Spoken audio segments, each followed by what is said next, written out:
एक बहू है अपने घर में बैठी है, पड़ोसी आ गई आग लगाने। अब बैठी बातचीत की, नाश्ता किया, चाय पिया और जो भी बिस्किट बिस्किट उसने खिलाए खाई। अब मालूम है कैसी आग लगाई उसने, घर में कैसे फूंका जाता। कुछ लोग ऐसे ही होते हैं जिनका काम आग लगाना हुआ करता है। कुछ लोग ऐसे होते हैं जो पेट्रोल लिए बैठे रहते हैं कि कब जिनकारी भड़के और पेट्रोल डाल दिया जाना चाहिए। कुछ लोग ऐसे होते हैं समाज में। वो महिला गई, चाय पी ली, नाश्ता कर ली, जाते समय बहू के कान में बोल गई कि बहन अब मैं चलती हूँ। अब बताओ ये बात कान में बोलने की क्या जरूरत थी? ये तो सामने ही बोल देती ना कि अब मैं चलती हूँ। सासू ने कहा क्यों री, क्या बोल रही थी वो, जल्दी बता। अरे अम्मा जी कुछ नहीं। भाई चुप, कैसे नहीं बोली? अरे अम्मा जी यही बोल कर गई है वो कि मैं चलती हूँ। चुप, ये बात कोई कान में बोली जाती है? जरूर मेरे खिलाफ भड़का रही होगी और तू भी उसके पक्ष में बोल रही है। सही बता, अब बेचारी सही क्या बताए, बात तो यही है। लेकिन सासू की दिमाग में कीड़ा डाल करके चली गई, घर को आग लगा करके चली गई, घर को बर्बाद करके चली गई। सासू ने कहा मैं देख लूंगी तुझे। पड़ोसिन के बातों में लगी रहती है। सही बता, तुझे कसम है वो क्या बोल कर गई? अब बोलो बेचारी बहू क्या बोले कि क्या बोल गई? अरे वो बोल कुछ नहीं गई, तुम्हारी खुशियों में आग लगा करके बाहर। ऐसे पड़ोसियों से सावधान, ऐसे लोग जो हमारे घरों को उजाड़ा करते हैं। महिलाओं से मेरा निवेदन है, परिवार में कभी दुख मिले, पीड़ा मिले, कष्ट मिले तो पड़ोसियों के सामने कभी आंसू मत बहाना। पड़ोसी के सामने आंसू बहाओगे ये कोई आंसू ना पहुंचेंगे। तुम्हारे जाने के बाद तुम्हारे आंसुओं का मजाक बनाया करते हैं। आपसे इतना निवेदन है, मन करे रोने का तो इंसान की तरफ मुंह करके मत रोना। मंदिर जाना और भगवान के सामने अकेले में दो आंसू ढुलका लेना। अरे दीवार की तरफ मुंह करके आंसू बहा लेना, मन हल्का हो जाएगा। रो जरूर, क्योंकि महिलाएं बिना रोए रह नहीं सकती हैं। ध्यान रखो, दो चार तो टपक ही आते हैं, एक दो बार। आप कहेंगे महाराज दीवार की तरफ मुंह करके रोएंगे तो कौन से दुख मिट जाएंगे? अरे दुख तो ये पड़ोसी भी ना मिटाएंगे। एक बात याद रखना, दीवार की तरफ आंसू बहाओगे ना तो दीवार भले तुम्हारी सहायता ना करे, लेकिन एक विश्वास दिलाता हूं, दीवार तुम्हारी मजाक भी नहीं बनाएगी, तुम्हारे आंसुओं की हंसी भी नहीं बनाएगी। ध्यान, अकेले में रो लीजिए, बहा लो आंसू, घरों को मत उजाड़ेंगे।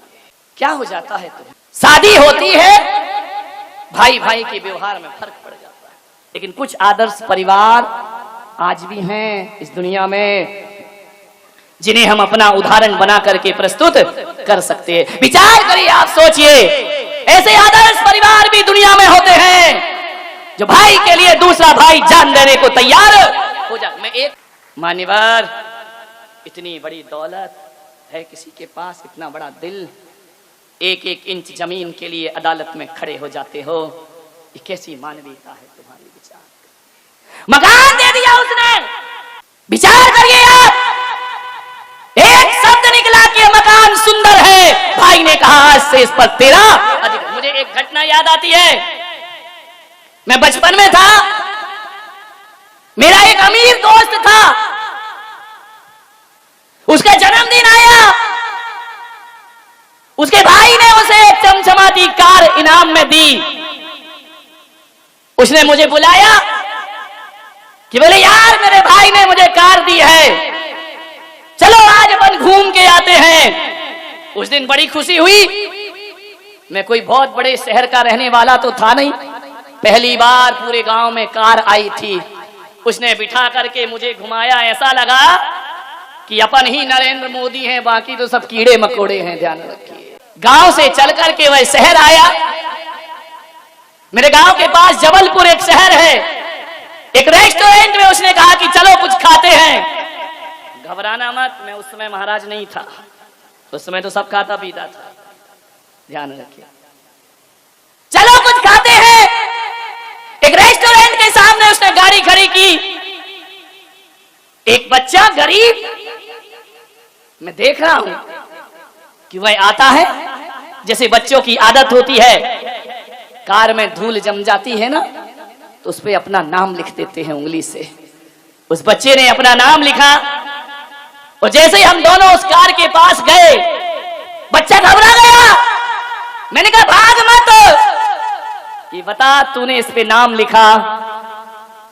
बड़ी हसरत से देखा उसने उस कार को। मैंने कहा कार तुझे बड़ी पसंद आ रही है? बड़ी बहुत सुंदर कार है। किसने दी? मेरे दोस्त ने कहा कि मेरा जन्मदिन है, मेरे बड़े भाई ने मुझे कार दी है। तो जानते हो उस बच्चे के मुंह से निकला कि काश, इतना कहा और रुक गया। मैं समझा कि शायद बच्चा कह रहा है कि काश मेरा भी कोई ऐसा भाई होता जो मुझे कार प्रदान करता। मैंने उस बच्चे से कहा घूमोगे इस कार में बैठकर? बोले आप घुमाएंगे? मैंने कहा बिल्कुल। पूरे शहर का एक चक्कर लगाया। लगाने के बाद बच्चा इतना खुश, इतना खुश। मैंने कहा अब उतर जाओ। मालूम उस बच्चे ने कहा कि मेरे घर तक छोड़ दोगे? अरे मुझे लगा ये बच्चा बड़ा गड़बड़ है, घर तक छोड़ दोगे, घर जाएगा, अपने मोहल्ले में बड़ी सेखी बघारेगा, कालर ऊंची करेगा, हम इतनी बड़ी कार में बैठ करके आए हैं। मैंने दोस्त की तरफ देखा, दोस्त ने कहा चलो छोड़ दो, घर क्या बिगड़ता है, आज ही तो कार खरीदी है। जैसे ही घर पर गए, उसने कहा एक झोपड़ी में रहता था। उसने कहा यहाँ कार रोक दो। उसने कहा भाई साहब 2 मिनट इंतजार कर लो, मैं अपने भाई को लाना चाहता हूं। मैंने कहा हाँ बेटा, जा भाई को शान दिखा दे कि मेरी बड़े बड़े लोगों से दोस्ती हो गई है। बोले 2 मिनट रुकिए प्लीज। 2 मिनट रुके। ऐसी घटना घटी कि वह जैसे ही भीतर गया और अपने छोटे भाई को, जिसके दोनों पैर नहीं थे, गोद में उठा करके लाया।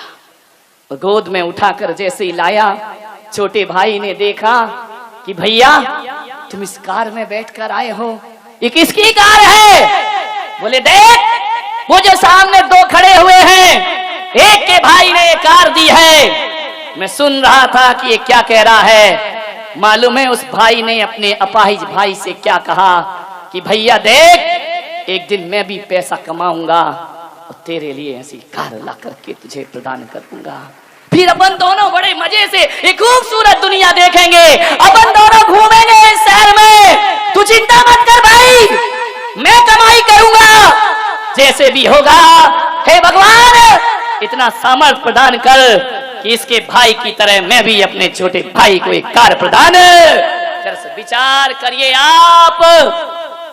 उसने ये नहीं कहा कि मुझे ऐसी कार मिल जाए, उसने तो ये कहा कि ऐसी कार मिल जाए तो मैं भी अपने भाई को अपने हाथों से गिफ्ट कर सकूं। सोचिए। और आज आपका जीवन क्या है? आपके पास स्कूटर है, यदि बड़ा भाई कार ले आता है तो इंजन उतना नहीं जलता जितनी तुम्हारी छाती जला करती है। ले आया कार, बेईमानी की कमाई है, नंबर 2 की कमाई है। ये सारी गालियां तब निकलती हैं जब आदमी अपने आप से और किस्मत से हारा हुआ होता है। ध्यान रखिए, आपके पास यदि सामर्थ्य ना हो तो गाली निकलेंगी। ध्यान रखिए, जो आदमी जितनी गाली बकता है, जो आदमी जितना जोर से चीख करके बात करता है, वो भीतर से उतना ही पुरुषार्थहीन आदमी हुआ करता है। वो भीतर से उतना ही खाली होता है, उतना ही रिक्त हुआ करता है, उतना ही भयभीत हुआ करता है। ध्यान रखिए। कहा क्यों गालियां दी एक भाई को? तुम कार नहीं ला पा रहे हो तो भाई की कार बेईमानी की हो गई, और तुम ले आते तो ईमानदारी की हो जाती। ये भाई के फर्ज नहीं होते हैं। एक भाई का फर्ज याद दिला रहा हूं कि आपको तो ये सोचना चाहिए, अरे खुश होकर के जाके भाई के पैर छूना चाहिए कि वाह रे भाई तू कार लेकर के आया, कम से कम इस मोहल्ले में एक कार तो आई। यदि प्रेम के व्यवहार रखोगे तो कभी बीमार पड़ोगे तो ये सोच लेना कि इतना तो मेरा भाई है कि बीमार पड़ूंगा तो ये कार में मुझे अस्पताल तक तो जरूर छोड़ेगा। ये खुशी नहीं मनाते हो, तुम अपने भीतर जलन पैदा करते हो, ईर्ष्या पैदा कर। अरे खुश होना चाहिए। अरे भाई के घर कार आई तो लगना चाहिए अपने ही घर में कार आ गई। इतना अपनापन अपने भीतर पैदा करो। हम तो उस देश के लोग हैं कि पड़ोस में अभी सहनाई बजती है किसी बेटी की शादी की तो हमारे दिल झंकृत हो जाया करते हैं। पड़ोस में यदि खुशियां मनाई जाती है तो हम भी उनकी खुशियों में शामिल हैं। फिर क्या बात है कि भाई की खुशी बर्दाश्त नहीं होती है, पड़ोसियों की खुशियां बर्दाश्त हो जाया करती हैं। अरे खुश होना चाहिए। एक भाई तरक्की कर रहा है, अपनी छाती गर्व से चौड़ी हो जाना चाहिए। एक भाई उन्नति कर रहा है, अपना माथा ऊपर उठ जाना चाहिए। मेरे गुरु आचार्य पुष्पदन सागर जी महाराज एक ऐसे आचार्य हैं, यदि उनका शिष्य प्रभाव ना करता है ना, तो वो शिष्य की टांग नहीं खींचते हैं, छाती चौड़ी करके कहते हैं मेरा बेटा है और मेरे महावीर की ध्वज को आकाश में फहरा रहा है। ये सद्गुण होना चाहिए हमारे जीवन में, ध्यान रखिए। एक दूसरे से जलन, एक दूसरे से ईर्ष्या, एक दूसरे से कपट, रंचक दगा बहुत दुखदानी, सुख पावे संतोषी। खुशियां बांटिए दुनिया को। क्या दे सकते हो आप किसी को? खुशियां ही तो दे सकते हो। खुशियों के दो फूल तुम्हारे मुख से नहीं झड़ते हैं। हर वाणी में बारूद भरा हुआ है, हर वाणी में कांटे चुभा करते हैं। ध्यान रखिए। अरे दो शब्द अच्छे बोल दोगे तो क्या बिगड़ जाएगा तुम्हारी खानदान का? दो शब्द अच्छे बोलोगे तो पुरखों का मान बढ़ जाएगा। ध्यान रखिए। प्रेम के शब्द चाहिए। दौलत ना हो तो भी चल जाता है। मान्यवर, नारी एक संकल्प करे कि मैं किसी भी परिस्थिति में अपने घर को नहीं टूटने दूंगी।